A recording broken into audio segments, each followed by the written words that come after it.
Alicerce da História, meu nome é Fábio Ribeiro e na aula de hoje, Guerra das Malvinas, um dos conflitos mais importantes do século XX e que colocou de um lado a Argentina e do outro o Reino Unido. Uma luta que levou muita gente à morte e que traz até hoje grandes marcas para os dois países. A gente vai falar sobre esse conflito que completou 40 anos no ano passado, 2022, e você veio aqui ao canal certo para saber sobre isso. Deixa seu like se você gostar do conteúdo e se você sabe que o conteúdo já é bom, já pode deixar seu like agora, ajuda demais na propagação do que a gente faz aqui diariamente. Bora! Cheguei pro lado, você vai tirar aquele seu print para a gente não perder tempo mais e vamos mandar ver. Galera, primeiro o que são as Malvinas? As Malvinas são um conjunto de ilhas, um arquipélago no sul do Atlântico. Então, bem lá no sul do Atlântico, na virada já quase para o Pacífico, existe um conjunto de ilhas que é formado por duas ilhas principais, geralmente é até chamado de Malvina Ocidental, Malvina Oriental. Inclusive, é importante a gente falar que Malvinas é um nome que os argentinos acabam utilizando, o Brasil também utiliza mais o termo Malvinas, mas na literatura inglesa, para os britânicos, fundamentalmente, o nome daquele local ali são as Ilhas Falklands, tá bom? Ilhas Falklands. Essas ilhas porque existe ali uma disputa por quem de fato nomeou aquele território. Enfim, não é necessário entrar nisso. Mas uma coisa importante que a gente tem que perceber é que esse conjunto de ilhas, formado basicamente pelas duas ilhas centrais, era muito estratégico. Era estratégica porque esse arquipélago ele está posicionado justamente numa rota comercial fundamental entre o Atlântico e o Pacífico. E até o século XX, até a construção no início do século XX do Canal do Panamá, a única grande porta de entrada para o Pacífico ou vice-versa era justamente ali por baixo. Então, do Atlântico para o Pacífico, do Pacífico para o Atlântico, somente ali por baixo. Com a chegada do Canal do Panamá, isso muda um pouco de figura. E aí existe uma rota mais segura, mais palpável, mais econômica, nesse sentido, ali na América Central. Mas até então era um território muito interessante, um território que muita gente queria. E até hoje, historiadores têm muita dificuldade em definir quem de fato ocupou primeiramente aquelas ilhas. Tem gente que diz que foram os franceses, tem alguns historiadores que vão defender que foram os espanhóis, até mesmo portugueses, holandeses. Os britânicos chegaram um pouco depois.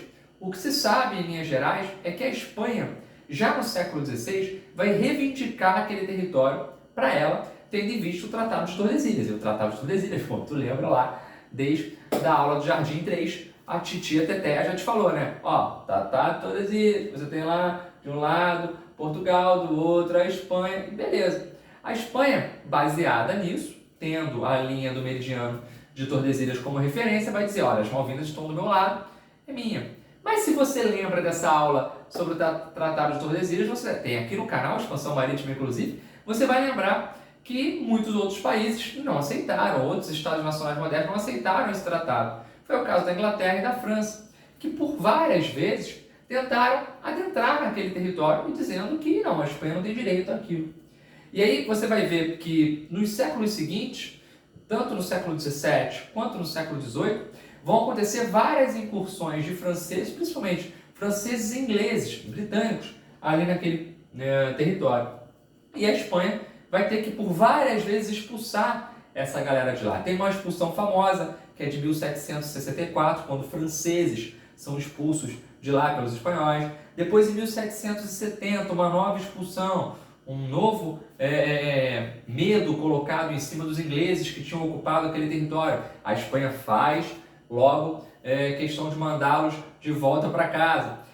E a gente sabe que, pelo fato da Espanha estar envolvida em vários problemas no início do século XIX, a Inglaterra, já surgindo enquanto potência naquele contexto, vai acabar dominando várias ilhas, vários arquipélagos ao longo do mundo, ao redor do mundo. E, justamente ali no Atlântico, a Inglaterra vai aproveitar a fraqueza espanhola para, de fato, entrar. E quando a Inglaterra entra, é um ano oficial de 1833, quando a Inglaterra, pela primeira vez, não manda para lá colonos, manda para lá militares. E aí começa a acontecer, de fato, em 1833, um avanço militar e uma ocupação militar, não só de colonização, de britânicos naquele território. A Espanha já não tinha mais domínio sobre a área. Por quê? Porque em 1816, o que era domínio espanhol passou a se chamar a futura Argentina. Não era Argentina ainda, né? Você tem ali as Províncias Unidas da Prata, mas já era o que viria a ser a Argentina de forma independente. Então a Espanha já não domina aquele território, a independência da América Latina. A gente vai ter a Argentina reivindicando, baseando-se também no Tratado de Tordesilhas, aquele território. Então, se você olhar nos mapas que eu já coloquei aqui para você enquanto eu estou falando, você vai perceber que o território fica na porta da Argentina, fica muito longe da Inglaterra, mas que por ser estratégico, e a Inglaterra avançava no mundo todo no século XIX, a Inglaterra pegou para ela e foi ficando por ali. Com o passar do tempo, galera, até hoje, a gente vai perceber que os dois países têm, digamos, dois argumentos muito fortes para defender. Cada um deles tem um. A Inglaterra, né, o Reino Unido, ele vai dizer que o território tem que ser deles porque a população lá é majoritariamente britânica. Claro, porque eles colonizaram, né, ali a partir de 1833, com esse desembarque e tal. Já a Argentina vai dizer que, olha, não, na verdade o território sempre foi nosso, porque a gente herdou da nossa ex-metrópole, que foi a Espanha. Então esses dois argumentos são argumentos válidos nesse sentido e que a gente vai ver daqui a pouco colocando melhor no painel aí para analisar. O que a gente sabe então é que já aqui em 1833, com a Argentina reivindicando aquela área, a Inglaterra já estava dominando as Malvinas. E em 1845, a atual capital das Malvinas, que é Porto Stanley, vai ser fundada pelos britânicos ali. Essa fundação irrita demais os argentinos, mas como a Argentina ainda estava se formando enquanto nação, tinha um conflito interno dos argentinos muito grande, ali Corrientes, Entre Rios, a galera dos federalistas contra os unitaristas em Buenos Aires, não tinha muita força para a Argentina chegar e já arrumar uma briga, ainda mais com a maior potência da época, que é o Reino Unido. Então o que é feito? Eles tentam por várias vezes, por vias diplomáticas, pegar aquele território. A gente entra no século XX, a Inglaterra vai perdendo um pouco de força, um pouco da sua hegemonia global para outras potências, mas mesmo assim ela continua dominando as Malvinas. A Argentina pedindo de forma diplomática, tentando por várias vezes aquele território, até que o jogo começa a mudar bastante no contexto interno da Argentina. E aí falta para a Argentina, nesse contexto, uma boa interpretação da geopolítica, uma boa interpretação do que estava acontecendo na Inglaterra naquele momento. E eu vou usar a Inglaterra aqui o tempo inteiro como sinônimo para Reino Unido, mas a gente está falando de um reino, né, vamos dizer assim, que passa por um grave problema econômico. E daqui a pouco a gente vai aprofundar esse ponto, porque quando em 1976 a Argentina cai nas garras de uma ditadura militar, tem o Videla como seu principal chefe, depois entra o Viola, né, que fica ali só por uma pequena transição, até que em 81, de fato, a gente tem a chegada do grande Galtieri, que é o personagem principal desse ataque, dessa Guerra das Malvinas. Quando o Galtieri, né, o Leopoldo Galtieri, chega no poder na Argentina, em 81, ele já começa a pensar numa forma de trazer o povo argentino mais para ele. Porque se o Videla toma o poder ali em 76, dá um golpe, tira a Isabelita Perón, e quando ele toma o poder, ele tem um apoio de uma parcela boa e importante da sociedade, essa parcela vai começando a se posicionar contra o governo dele com o passar do tempo. Corrupção, violência, casos de crise econômica profunda na Argentina, e o apoio que esses militares tinham ali em 76 já não é o mesmo em 82. E quando a gente está em 82, é justamente naquele contexto que o Galtieri pensa: como eu posso unir o povo argentino?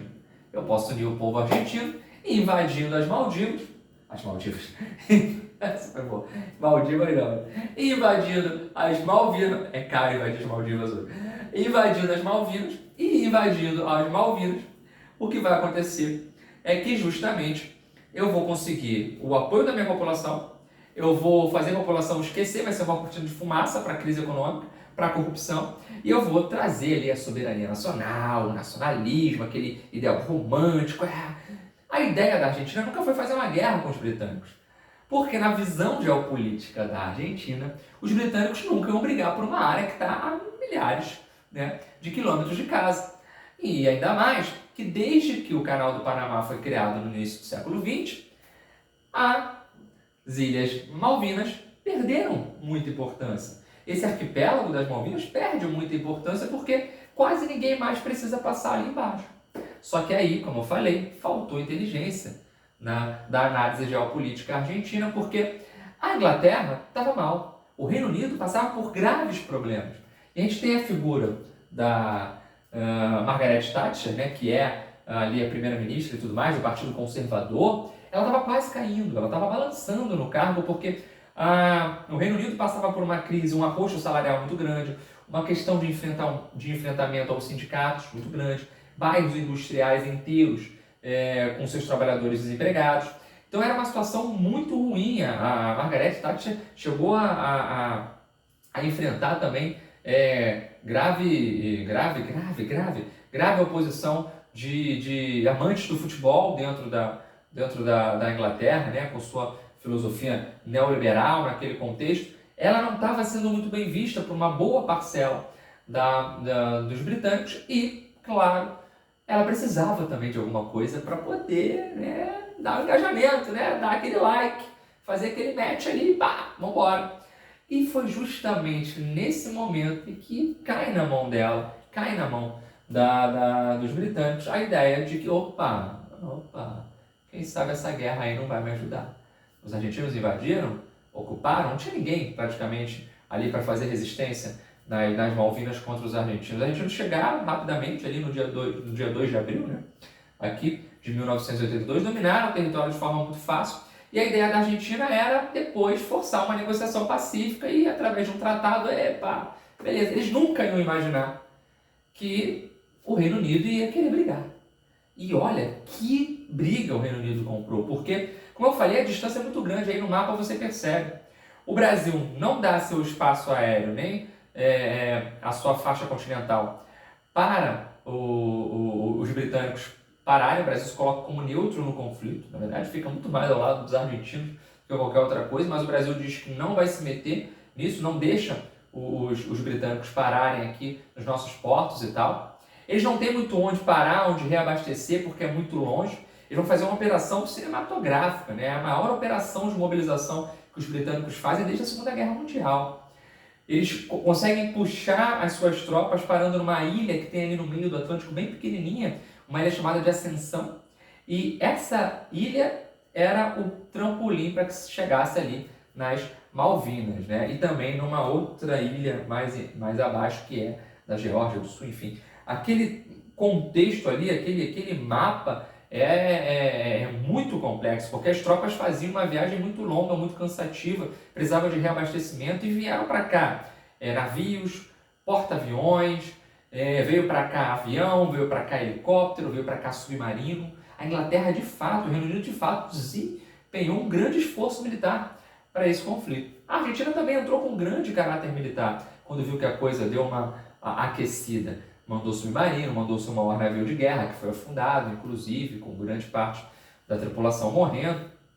Mas, de certa forma, a Argentina não queria uma guerra como aquela. Só que, quando começa, não pode parar, né?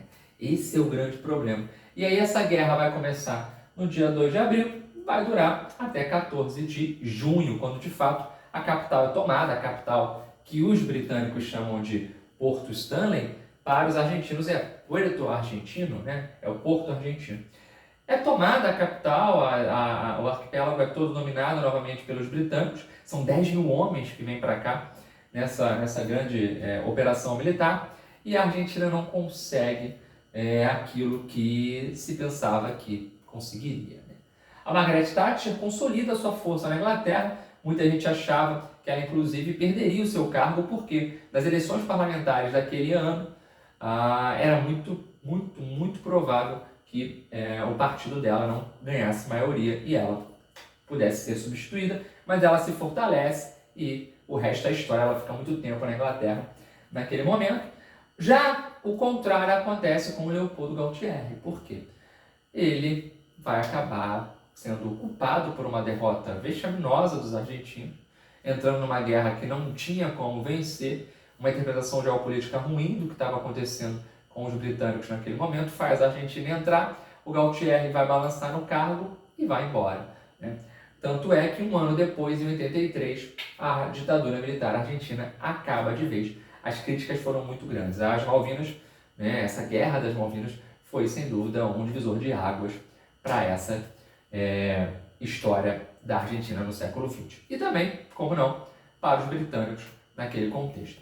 Esse assunto é um assunto muito importante, cai em vestibular, cai muito na prova da SpaceX, pode aparecer, cai muito em concurso público. Então, é bom que você fique ligado não só a título de ilustração, de conhecimento histórico, mas também de conhecimento didático, de aplicação numa prova. É legal você ficar ligado nisso. E aí a gente não pode esquecer que essa grande mobilização vai fazer com que quase 1.000 pessoas percam as vidas. A gente tem cerca de 750 mortos do lado argentino, 250 do lado britânico e mais alguns civis que moravam nas ilhas, que foram mortos também. E até hoje a gente não pode esquecer da grande rivalidade que os argentinos e os ingleses têm no futebol, nos outros esportes. É muito grande, até mesmo em relação à música. Tem muito argentino que rejeita a música britânica por conta disso, enfim. Como não lembrar, a galera que gosta de futebol deve saber do famoso gol de mão do Maradona, né? La mano de Dios, né? A gol de mão contra a Inglaterra na Copa do Mundo de 86, uma vingança contra a derrota nas Malvinas, enfim. Tivemos um outro enfrentamento também, tem um gol que o Beckham faz contra os argentinos na Copa, que ele comemora de forma muito efusiva e tal, uma comemoração muito forte. Os britânicos também ganharam uma certa raiva dos argentinos nesse sentido, e até hoje, sendo de direita, de esquerda, de centro, qualquer governante que está na Argentina como presidente ou como uma figura política de força, vai falar das Malvinas e vai trazer de volta a ideia de recuperar as Malvinas. Isso é muito improvável hoje. As Malvinas já estão consolidadas há mais de 40 anos depois da guerra nas mãos dos britânicos, então vai ficar muito difícil que alguma coisa diferente disso aconteça. Ainda mais porque em 2013 aconteceu um plebiscito. Esse plebiscito, na verdade não foi plebiscito, foi um referendo, tá? Tem um vídeo aqui no canal que eu explico a diferença, mas enfim, no Alicerce 5.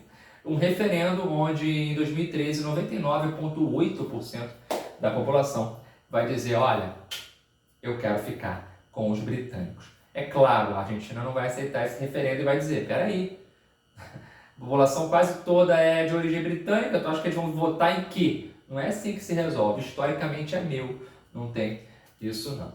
E a gente não pode esquecer, hoje as Ilhas Malvinas têm cerca de 3.500 habitantes, vivem desde o século 16, 17, eles vivem da exploração da lã, que vem das ovelhas, né? A criação de ovelhas ali é muito forte, porque o frio é muito intenso, então a lã é muito necessária, não só para a venda ao redor, mas também para o uso próprio. Pesca também muito forte e, mais recentemente na história, foram descobertas poços de petróleo descobertos, né? Alguns poços de petróleo foram descobertos ali e isso tornou o território ainda mais atrativo. Os argentinos, eles têm um pouquinho de raiva nesse sentido, ainda maior por conta dessa descoberta recente aí. Mas enfim, foi uma guerra que ceifou muitas vidas, que marcou até hoje a história dos dois países e que pode aparecer para você, beleza? Então, se você gostou, se essa aula conseguiu te trazer alguma coisa nova, conseguiu te explicar esse assunto de forma bem legal, te peço aí seu like, se inscreve no canal se você não for inscrito, compartilha com os amigos, tenho certeza que ele vai gostar desse nosso conteúdo, tá bom? Tchau, gente, até o próximo vídeo e tamo junto. Segue lá também no Instagram e no TikTok, @Alicerce da História, professor Fábio Ribeiro. Tchau!